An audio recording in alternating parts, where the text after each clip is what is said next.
মেয়েদের SAFF football championship মানেই বাংলাদেশের জয়জয়কার। ২০১৮ সালে সাফের বয়সভিত্তিক চ্যাম্পিয়নশিপ আসর শুরু হওয়ার পর থেকে সবচেয়ে সফল দলটির নাম বাংলাদেশ। ৭টি আসরের মধ্যে সবচেয়ে বেশি ৫টিতে শিরোপা উঠেছে লাল সবুজের প্রতিনিধিদের হাতে।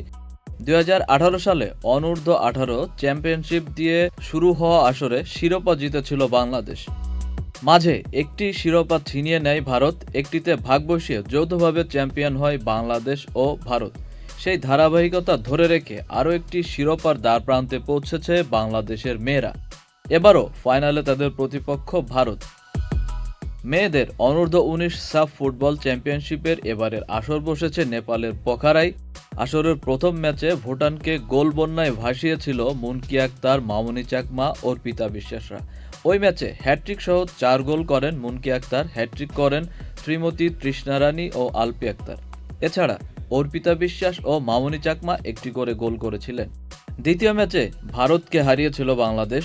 ২-০ গোলের জয় পাওয়া ম্যাচে একটি করে গোল করেন অর্পিতা বিশ্বাস ও আলপি আক্তার। শেষ ম্যাচে স্বাগতিক নেপালকে ৪-০ গোলে হারিয়েছে বাংলাদেশ। এ ম্যাচে হ্যাটট্রিক করেন আলপি আক্তার। অন্য গোলটি এসেছে প্রতিমা মুন্ডার থেকে। আসরে গোল হজম না করেই অপরাজিত চ্যাম্পিয়ন হয়ে ফাইনালে উঠেছে অর্পিতা বিশ্বাসের বাংলাদেশ। মেয়েদের সাফ অনূর্ধ্ব-২০ চ্যাম্পিয়নশিপ ২০২৫ সালের শিরোপা জিতেছিল বাংলাদেশ। ওই শিরোপা জয়ের মাধ্যমে বয়সভিত্তিক সাফ চ্যাম্পিয়নশিপে হ্যাটট্রিক শিরোপা উঠেছিল লাল সবুজের প্রতিনিধিদের হাতে। অনূর্ধ্ব-১৮, অনূর্ধ্ব-১৯ এবং অনূর্ধ্ব-২০ সবগুলো শিরোপা এখন বাংলাদেশের দখলে। এছাড়া টুর্নামেন্টের সবচেয়ে বেশি ৫টি শিরোপার মালিকও বাংলাদেশ।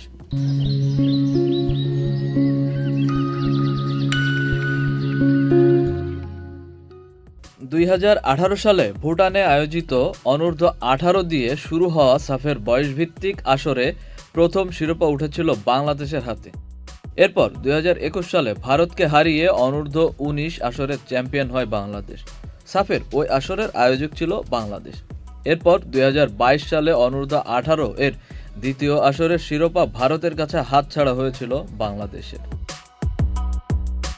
২০২৩ সালে প্রথমবার অনূর্ধ্ব-২০ চ্যাম্পিয়নশিপের আসরের আয়োজন করে বাংলাদেশ।